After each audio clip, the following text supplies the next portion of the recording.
Hello and welcome everyone to another episode of Fatal 12. I'm Grandmaster Shaymin, and today we pick up where we left off in the last episode. So if you haven't watched that, go back and do so.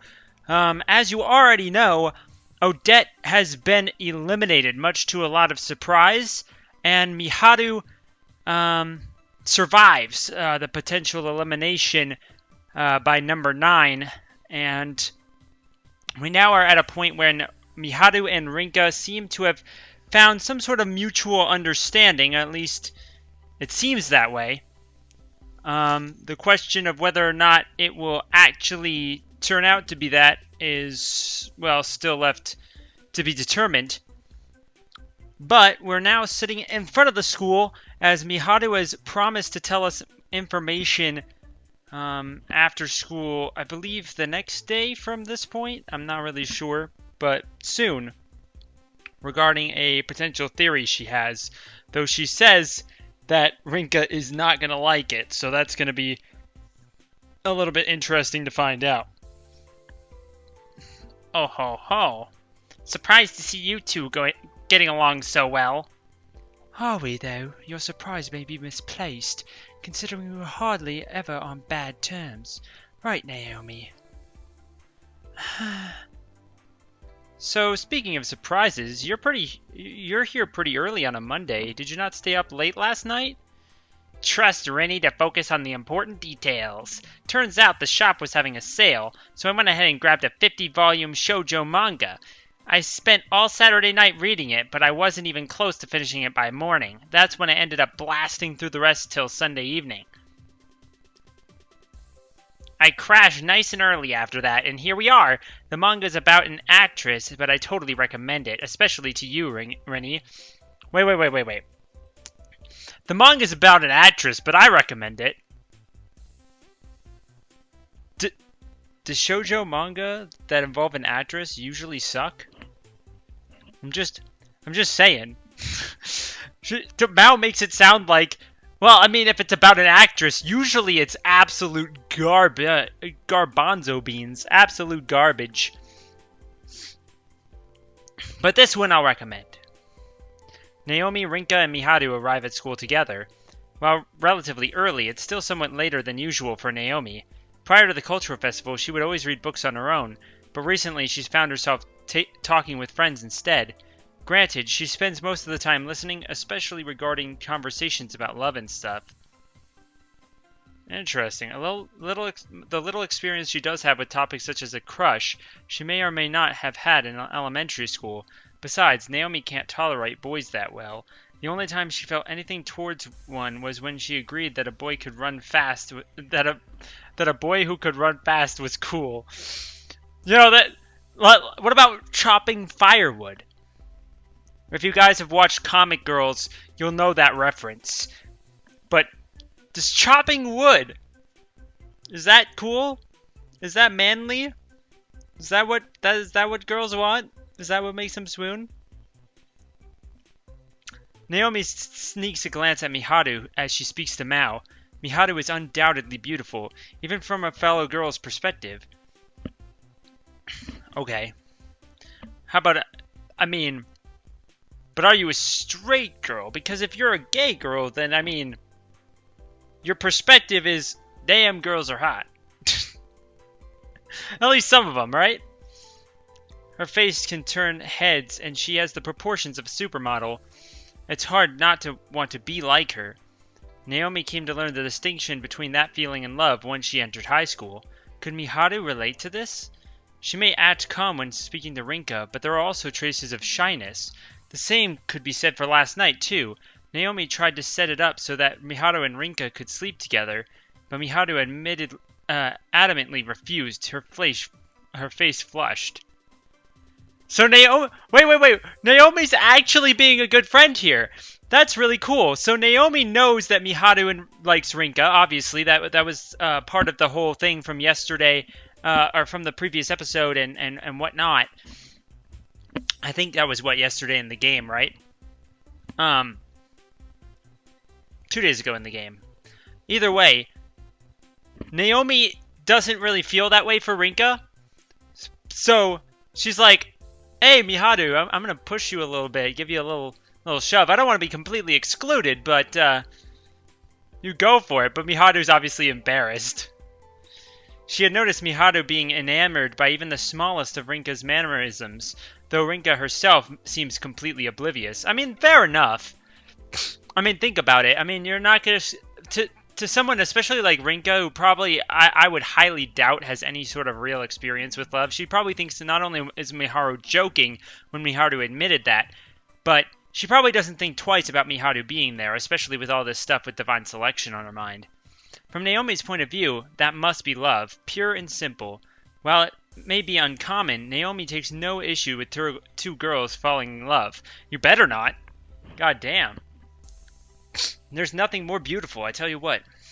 She is more concerned with whether or not things will work out for Miharu. Rinka sees Miharu as a close friend, while Miharu loves Rinka from the bottom of her heart. Naomi doesn't want to see this disparity affect them in a negative way. Earth to now, Reen. Someone on your mind? Come on, ain't gonna come from looking so miserable. Mao. And then there's her. Naomi feels bad for Mao, considering she's been dealing with these same concerns for over a year.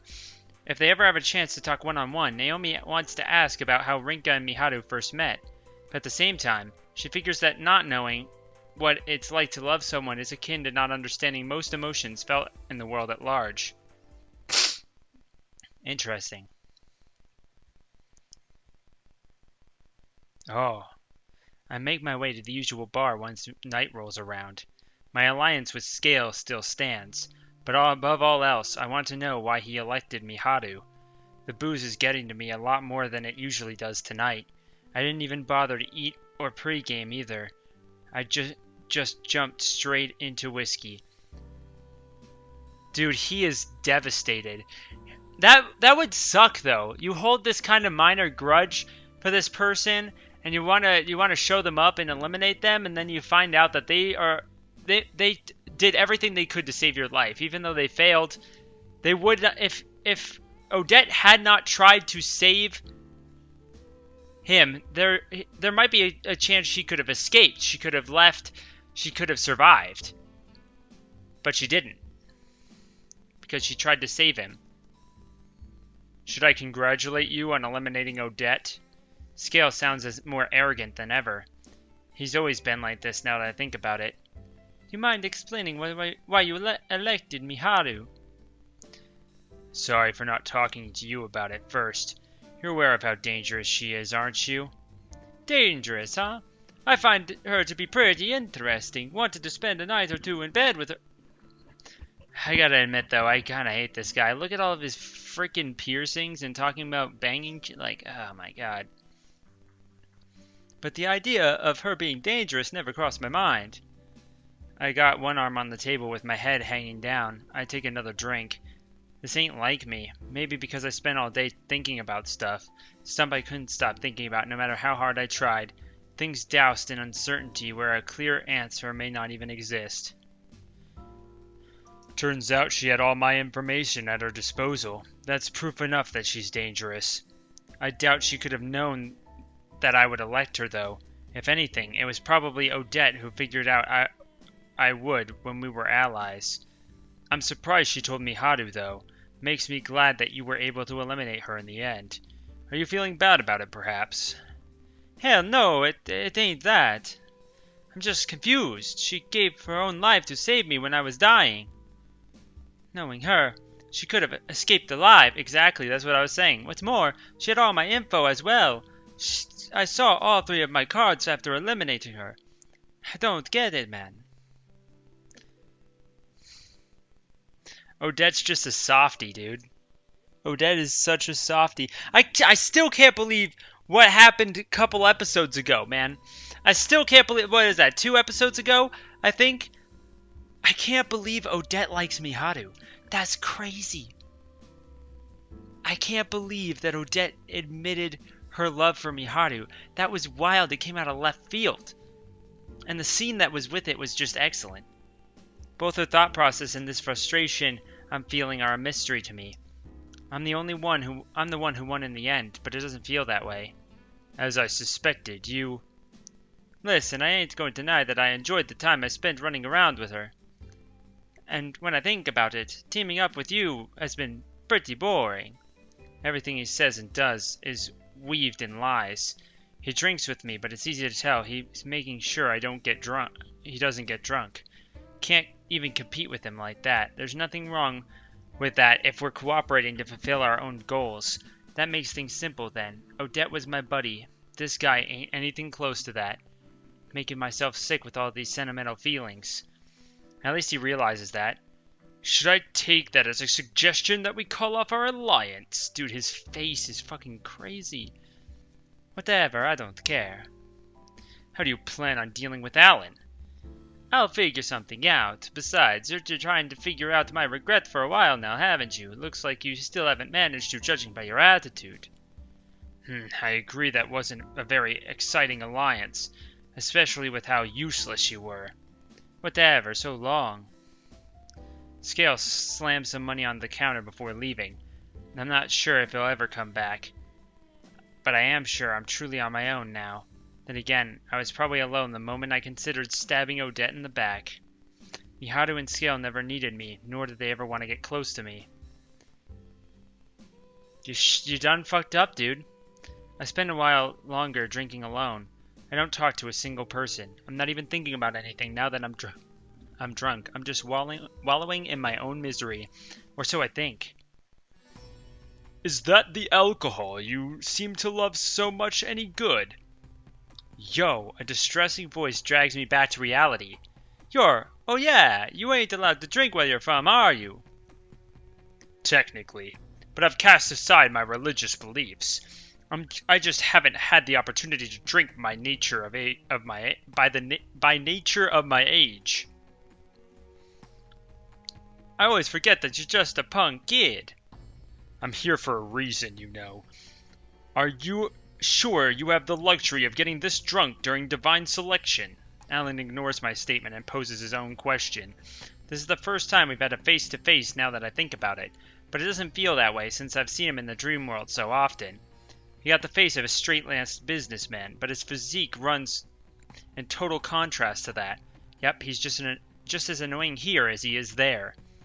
Don't think I've forgotten about what you said during the 4th election.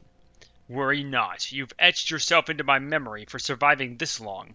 Of course, I see no need to take back my comments regarding your foolishness. Oh yeah? Sorry to say, I might actually agree with you now. He might be trying to provoke me, so my response must have surprised him just a bit.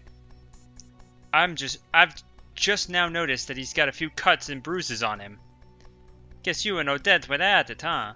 She'd been dying to fight you, so I guess she went ahead and did it after figuring out I had elect her. Correct. So who won? I even surprised myself a bit with that question. I wonder who would have I never would have asked if I had I not considered the possibility that even a monster like her could lose to this guy. The results were hardly clear, but I was apparently able to barely outlast her. That's so. She must have been real happy then. No doubt she considered him the winner if he outlasted her. She's simple like that. Makes me jealous. He made Odette admit defeat through his own ability. Must have been a hell of a fight. I'm curious to know how strong was she, from your perspective. Alan takes a minute to respond. The second strongest of those I've met just thus far. I'd say, first, if we could judge purely on penchant to beat someone senseless. Damn, you actually put someone above her. Must be a samurai or assassin or something. Not quite. Just family. Wasn't looking for a serious response. Guess you're part of the crew who hasn't changed thanks to this whole situation. Not quite. I've simply reverted to my old self.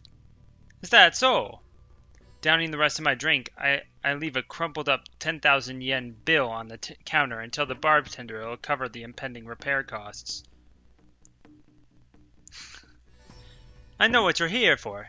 You want to rough me up and find out something valuable, right? Correct. That's fine by me, but if I manage to take you down, then that means I've technically surpassed Odette as well. She certainly seems to preoccupy your mind. Fate made it so I owe her my life. Come again? Don't worry, I'll fill you in if you could beat me. It's not often that I roll my sleeves up before a fight. I ain't some pushover who can't move well when they're drunk either. More importantly, I've got the height advantage. The guy's built like a tank, but I can't see myself losing. Really? Aw, damn it, he wrecked me. This is an interesting new art style, too. Only one tear on his jacket, though. Impressive. I make my way back to the hotel in tatters. I've been staying at this place for a while now. None of the staff want to bother me, all things considered. Can hardly blame them. I knew he was a beast, but it doesn't make losing any less frustrating. He beat me so soundly I can't even bullshit my way out of it. One punch to the gut, followed by one to the right cheek. That's all it took to knock me over a bunch of glasses and bottles before passing out. Alan dragged me outside afterwards, and I was officially expelled from the bar. Pretty upsetting because they have such good booze there. Sure does hurt. I tried my best to laugh the way she did, but it leaves me feeling empty. Alan didn't beat me senseless for fun. He got what he came for while he was at it. All because I was stupid enough to hold on to something dear to me. Fitting for a loser like me, though. I pull out the very object that may symbolize just how stupid I am. A ring, ever so important to me. I guess he had some compassion considering he didn't steal it from me. Then again, he probably got a photographic memory when it comes to jewels thanks to his job. The scenery outside my windows is far too bright for a dimwit like me. I collapse onto my bed after taking a shower and I fall asleep almost immediately. So Frederico's gonna get eliminated. That's practically guaranteed at this point. Recalling the events that followed his victory over Frederico, Alan mumbles to himself as he walks. A ring, of all things. Having dragged Frederico out of the bar, Alan proceeded to look through his belongings. Neither his wallet nor phone held any valuable information. His credit card may have been useful at one point, but Alan knew Frederico's name. He did make sure to jot down his contact details just in case. Just as he was ready to give up, he noticed Frederico holding something tight in his hand. He must have grabbed onto it before passing out, which means it is something dear to him. He pried Frederico's hand open and pulled out a small ring. While modest, it did have a diamond encrusted in it. Alan could tell it was, at a glance, that it was real, thanks to his line of work. The ring itself was simple, but the mount was well adored. There was initials graved inside, too. A bit odd, but well taken care of. Based on the design, I assume it's an engagement ring. Alan committed the ring to memory, took a few pictures just in case, and then placed the ring back in Frederico's hand. He ponders a number of things as he continues to walk. Researching Frederico's ring will likely lead Alan to his regret. It's only a matter of time before Frederico's elimination, then. Alan figures the same applies to Scale, too. Of course, Alan does not consider people who are all talk a threat in the first place. Which was exactly how I felt about Frederico Camarati at first. Alan's evaluation of Frederico has changed significantly now. As such, he will not hesitate when the time comes to elect him. The issue lies beyond that point. Rinka and her friend, Hibinata Miharu. It is truly cruel that only one can survive this. Alan states the obvious as he smiles to himself, not from some sense of inner peace, but from his expectations. It is kind of cruel that fate does this kind of shit. Miharu, Naomi, and myself gather at Lionhouse after school, just as we arranged. Sorry for making you close up shop early. No worries. Not like we run the place to make a profit anyway. All regulars are fine with it, too. I mean, you certainly have to at least even out, right? I mean, you can't be just paying for this place, right? We have important things to discuss today. Things we'd rather not have other people hear. Things regarding the secret behind divine selection that Miharu has kept bottled up. Just as we drop our bags and move to our usual seat, the door opens. Oh, sorry, we're actually closed right now. It takes a moment to recognize who it is due to the way the light is shining in and concealing their face. He's already inside by the time I figure out who it is. This place looks even nicer than it did in the photos. Haha. Number 9, Scale Jones, is standing right in front of me. Not only is this the first time we've met in the real world, it's also the first time we've spoken. Why are you here? Miharu glares at him. It's clear she's wary of him. Naomi tries to stand, but I gesture for her to stay seated. This shouldn't come as a surprise, should it? It's only natural to assume that Shishibai Rinka would have my information if Miharu was able to protect herself from my elimination. Following that logic, I'll be eliminated next. Thing is, I can't allow that to happen while Alan and Federico still remain. I'm working just under a just cause, after all. Mind explaining why you tried to eliminate Miharu, then? Why would you do that to someone you're allied with? No pleasantries are required between participants meeting for the first time. All that matters is gaining the upper hand. I suspected you were working with Odette Malincon, though that seems to be my mistake. For that I apologize. His answers is clear and concise to the point of being suspicious. It almost sounds like a candid response he practiced beforehand in anticipation of being asked that very question. He can't be trusted. I figured as much on what I heard from Miharu, but meeting him in person only confirms that. Spare us the nonsense and get straight to the point. You're here to cut us a deal so that Rinka won't elect you, right? In that case, please get on with it. I'm fairly certain you should just try to make him leave. You must be the victim of the terrorist attack at Mecca before it was undone. Glad to see you're doing well. Don't you dare. Calm down. I have no intention of doing anything to her. For now, at least. Just as Miharu said, I'm here to make a deal with you. A promise, if you will. I make sure to keep my guard up as he continues. The three of us will be the only ones left after Alan and Federico are eliminated. I might know a way for all three of us to survive given the scenario. He looks as serious as can be. Around 30 seconds of silence follows. I realize that he's suggesting the same idea Miharu shot down this morning, but I don't know how to reply. Miharu is the one to break the silence with an overdramatic sigh. That's the best you can come up with?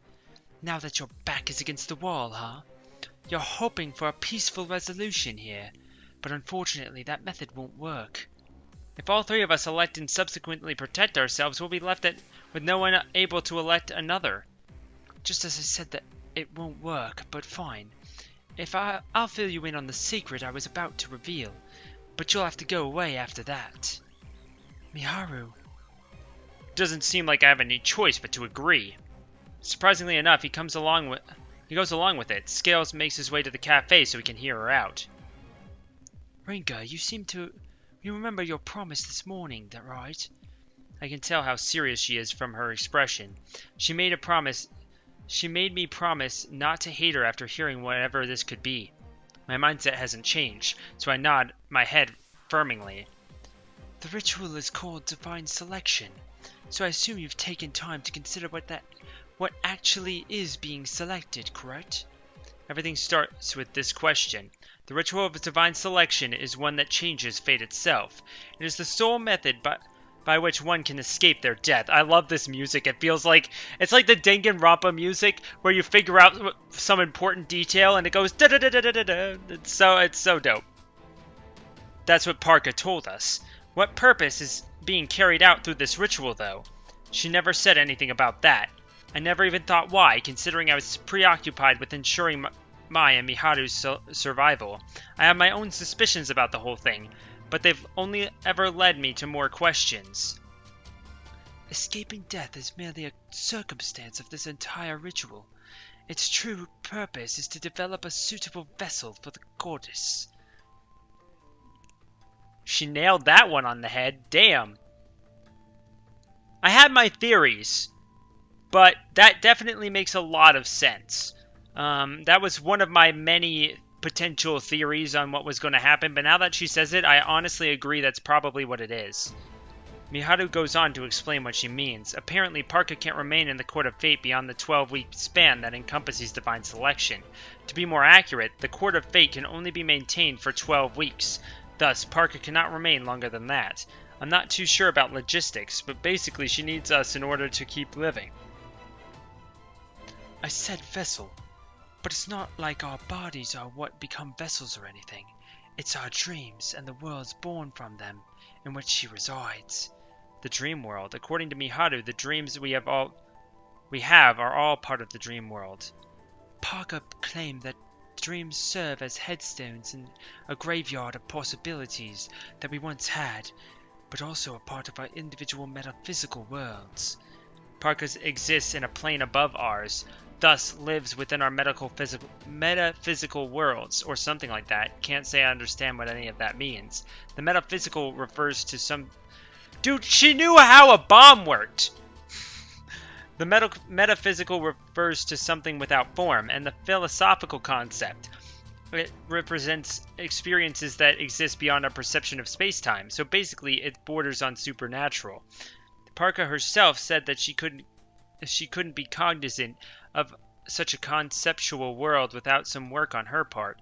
That's why the Court of Fate was created, by linking our dream worlds into one shared space, and thus became cognizant of it. So what is Parka, then? I'm afraid I don't know that much, but what I do know is she's undoubtedly not human, and that her existence is far beyond our comprehension if she truly is a deity. So divine selection is basically a system put in place to find a body for Parka to live in. Miharu nods in response to Naomi's question. Why must 12 people compete against one another then? It's still a fact that whoever makes it through to the end gets to live, right? Yes. That's one of the reasons why I said this method won't work, though. Just as I'm about to ask more questions, Scale butts in. It's the first time he's spoken up since Miharu began her explanation. I can't be the only one wondering how you know all this, Miharu. Brilliant as you may be, I find it difficult to imagine that all this stems from mere conjecture. His question is one that I, and most likely Naomi, are curious about. It's simple, really. I just happen to be a survival of the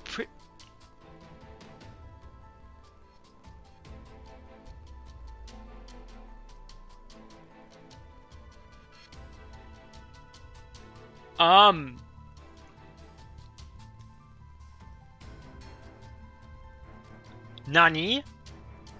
Hold up. What? I just happen to be a survivor of the previous divine selection, as well as the goddess's vessel up until this round began.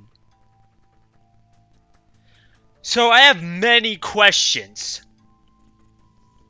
First, did she die previously of suicide?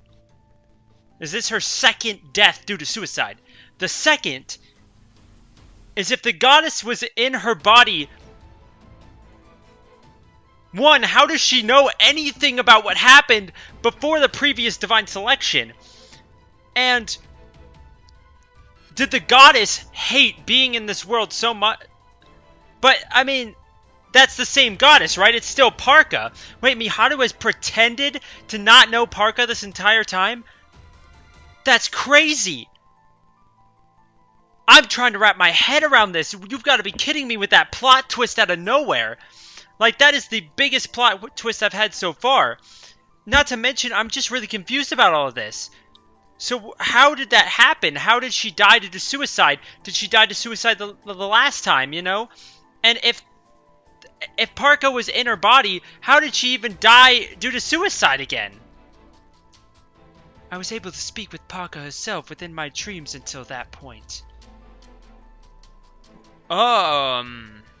So basically, it's basically the Pharaoh from Yu-Gi-Oh, but a goddess who wants to control your existence. You were able to speak with her and you're a survivor of the previous divine selection? Which means this isn't the first one. Rinka, calm down. Let's take this one step at a time. Scale seems awfully composed in the face of our surprise. Well, that explains things. I did find it a bit odd something like this could happen out of the blue, so it makes sense for it to be a scheduled occurrence. How many years ago was this, if you mind my asking? Long enough ago I don't remember, I'm afraid. I hadn't even turned 1. What? And you managed to survive despite that? Did you have someone helping you along the way? I've said enough already. Knowing that the system itself can be compromised if 2 or more people survive is plenty, isn't it? Not really, but I can tell you, you want to kill the conversation here. I'll settle for what you've told me for now. It's odd, really. He knows I'm going to elect him, but he never tried to make me reconsider. It's like he isn't worried in the slightest. That realization is enough to shift my surprise from what Miharu has just revealed. I doubt I'll get anything worthwhile by staying, so allow me to take my leave for now. With that, he makes his way out of Lion House without a care in the world. He's pretty confident about being able to find everything out.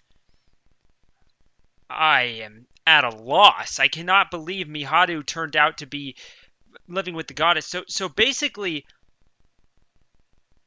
is the goddess what helped her drive her to suicide?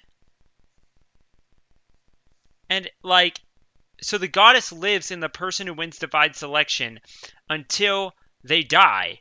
And then when they die, they gather all the people around the world who died at that exact same moment and have them compete for an opportunity to become the next vessel. Interesting. Soon after, the 3 of us end up at our usual table. That's all, though. We just sat there in silence. I figure nothing will change if I don't speak up. This prompts me to work up the courage to say something. Tell me, Miharu, do you have any intention of making it through this together with me in the first place? She draws her eyes away from me. I take a bit to think before I continue. Sorry, that was a cruel way to put it. You were planning to give yourself up for me after all, weren't you? We'd elect one another, you wouldn't protect yourself in the end. That was your plan, right?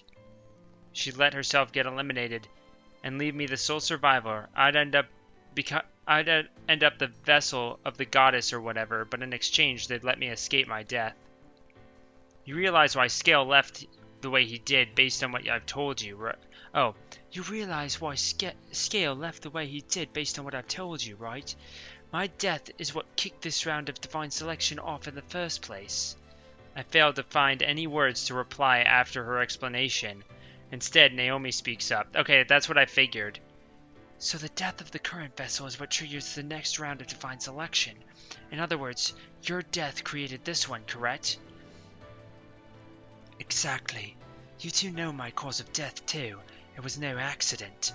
I went through with it on my own, hurting the person dearest to me in the process. While I know the cause and I'm in possession of her card, I don't know the details behind it. I couldn't bring myself to ask her before either, mainly because I felt it had no relevance to divine selection. The last thing I want to do is force her to talk about something like that. The only thing I know for certain, though. You didn't always wish death upon yourself, though. That's why. There's no need to cover for me. The card you hold and the outcome it represents are all that matter. Yet again, I'm left without means to respond. She made it abruptly clear that she doesn't want any form of consolation. I figured you'd hesitate to elect me when the time comes if you knew about all this. That's why I try to keep it to myself, although their effort's been for nothing since I've spilled the beans. It wasn't for nothing at all. It couldn't be, not when you've been thinking so hard about how to ensure Rinka's survival. And just what would you know about that? Chill, Miharu. No, she's right. I was out of line. Here I am, lying to Rinka and lashing out at Naomi. I really am the worst. Miharu derides herself before standing up. I shoot up immediately after, although it takes me a bit longer to find the right words to refute her. That's not true. Don't beat yourself up over this. I'm going home, so I can cool my head. You don't mind, do you? Miharu, I don't have it into me to lie to you again. Miharu takes her leave, refusing to look back even when we attempt to stop her. I notice her biting her lip as she's leaving, too. She's doing everything she could to hold something back. With Miharu gone, Naomi and I sit down facing one another. It pains me to know that I'm the one responsible for making Miharu feel the way she does. It was for my sake that she never mentioned anything about becoming a vessel. My survival means so much to her that she's willing to lie to me. She's making a deal. She's been dealing with far more than I could have ever imagined. I hope she'll be alright. I think she'll be fine given time. It's all my fault for letting Scale influence me, though. It basically forced her to prove him wrong. Don't blame yourself. If anything, I should be the one doing that. It's not your fault either. We shouldn't sit here feeling sorry for ourselves when Miharu's hurting the most, though. Sorry for starting that cycle in the first place. Yeah, there's no way she'd be fine while dealing with a secret like that. Miharu never considered the possibility of her own survival, judging by what she said. I feel even more confused about both Parka and Divine Selection now. Miharu said she was able to converse with Parka, right? Does that mean she knew what fate awaited you? I doubt it. She looked genuinely shocked when the first time she saw me in a dream world. When you think about it that way, if it weren't for Divine Selection, I'd be dead right now, plain and simple. It's all thanks to Divine Selection that the terrorist attack on that day was undone at all. Maybe it would have been best if I accepted my fate. No, it wouldn't have. Naomi speaks up with a quivering voice. Meeting you and being saved by you in exchange for your own life. Losing my life only to be saved by you again. Being taught how to brew coffee. Setting up our cultural festival store. Arguing with Miharu only to learn more about her by doing so. If it was all predetermined, then I can safely say that I hate fate and everything it stands for. Naomi. Besides, I'd forget everything that happened during Divine Selection if anything were to happen to you. I don't want to believe that fate has a say in it. My memories of you are too precious for that to be the case. Sorry, I know this is far worse for you two than it is for me. Thanks, Naomi. That's precisely why I won't allow myself to give in. I don't want everything to be undone. My encounters, my accomplishments, I don't want any of it to be for naught. That being the case, I have no choice but to live, alongside Miharu. There's no real basis on Miharu's claims that there can only be one survivor. Parka herself said she'd explain what would happen should two or more remain, if that's what come to pass. I can't recall if I explained this to her before, so I'm making sure to go over it again just in case. So you're trying it and see how things go? Yes, if that's the only option, then I may as well. I'll probably talk to Scale again too. It's a relief to see you acting like your usual self. Naomi makes her way home after our chat in order to get back before it's too late. We're already coming up on the end of June, so the daylight lasts longer now. It's still nice and bright outside, despite it being past 6. Seeing her off helps me to affirm something important. There was meaning behind us meeting today.